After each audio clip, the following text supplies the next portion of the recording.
இல்லே என்னல 10 மணி ஆயும் இவங்க சுறுசுறுப்பா இருக்கானுவ. ஏன்பா இது என்ன உங்களோட வீடுன்னு நினைச்சியா? போலீஸ் ஸ்டேஷன்ப்பா. டியூட்டின்னு வந்துட்டா இவங்களுக்கு நைட்டு பகல்னு எதுவுமே கிடையாதுல்ல. அண்ணி மைனி போன் வந்ததுல இருந்து எனக்கு ஒரு மாதிரி படபடப்பா இருக்குனே. அது ஒருவேளை மைனி கண்டுபிடிச்சிட்டாவளோ? நான் போலீஸ் ஸ்டேஷன் தான் இருக்கேன்னு ஏதாச்சும் உளறிப்பிட்டியா? ஐயோ அண்ணே எங்க போயிருக்காருன்னு தெரியவே தெரியாதுன்னு சத்தியம் பண்ணிட்டனே. சொல்லிட்டலா விடு, மொத்தம் நான் பாத்துக்கிட்டேன். இப்ப எப்படி உள்ள போறதுன்னு மட்டும் யோசிங்க.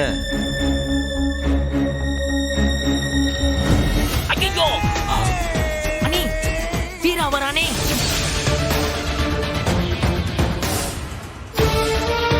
ஐயோ சண்முகம் போச்சு. வேணா வந்து வாசல்லே நிக்குது.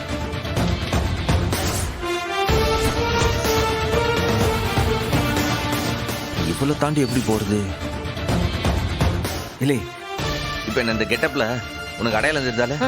இல்லனே தெரியல. அப்ப அது போதும். அப்ப வீராக்கு என்ன அடையாளம் தெரியாது.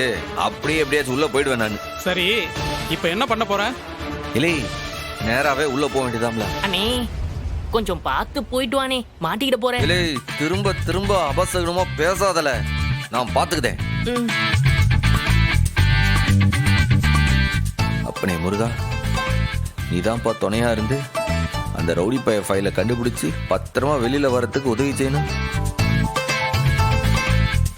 அண்ணே ஜாக்கிரதை நீ. வெற்றியோட திரும்பி வாப்பா.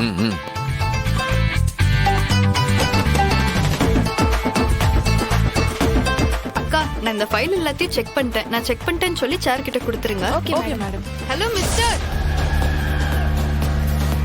அண்ணாச்சி என்ன மாட்டிக்கிட்டாரா? ஆமால உங்களை தான். யா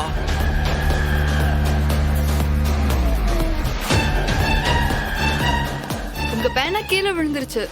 क्या पैना?